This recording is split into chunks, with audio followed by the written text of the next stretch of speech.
Hi friends, welcome back. Let's continue our conversation on how to make AI your ally, not just for productivity, but also for long-term growth. In our last episode, we discussed how AI can help you work smarter and faster. But today, we are flipping the lens. How can AI be used wisely without dueling creativity, thinking, or professional edge? Let's explore that safe zone between working with AI and over-relying on it. Well, here's something that I've noticed, and maybe you have too. When AI tools make things easier, we seem to slowly stop using the very muscles that make us great in the first place. Imagine this. You are a software developer. So AI can help you auto-complete your code, find bugs, and even suggest improvements. But over-relying on that tool will gradually impact your problem-solving skills and attention to detail. Another real-life example, right? Cooking. AI can give you the recipe, the ingredients, and even the timing for each cooking step. But only you can taste, adjust the seasoning, and add that final creative twist to complete a masterpiece dish.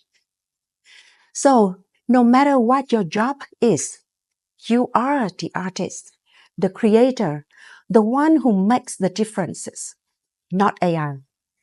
Over-relying on AI will eventually dilute your creativity, logical thinking, communication skills, and other skills that have made you special from the beginning, right? Then, what is the answer? Total rejection of AI? Not at all. The answer is smart usage, balanced usage, and conscious usage. Here are the 4 quick tips to help you stay in that safe zone.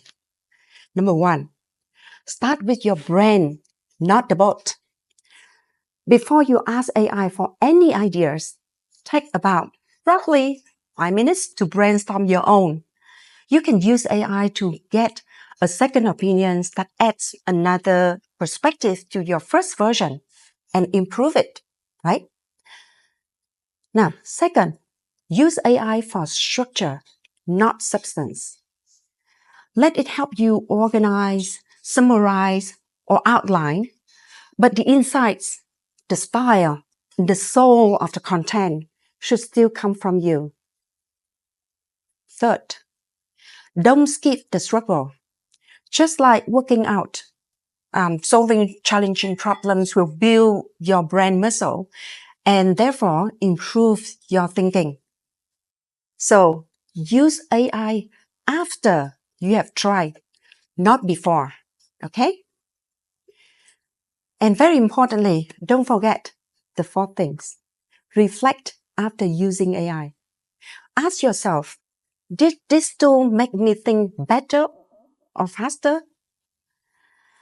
And you also can ask, what can I learn from the AI generation version of this idea?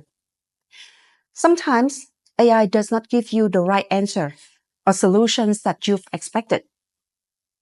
Don't be hurried to jump right away into the conclusion that AI is useless. Take these opportunities to review the way you have worked with AI, the instructions that you've given it, and then you'll find an improved approach. So, if you are using AI now, that's awesome. Keep going. Just remember to stay awake and curious in the whole process. The real risk is not about AI taking your job. The risk is about not using the unique parts of ourselves that make our work meaningful. We all know that AI will keep getting better, but so can we. If you have other ideas or any other tips for using AI smartly, don't hesitate to share with us in the comments below. Okay? Thank you and have fun with AI. See you next time.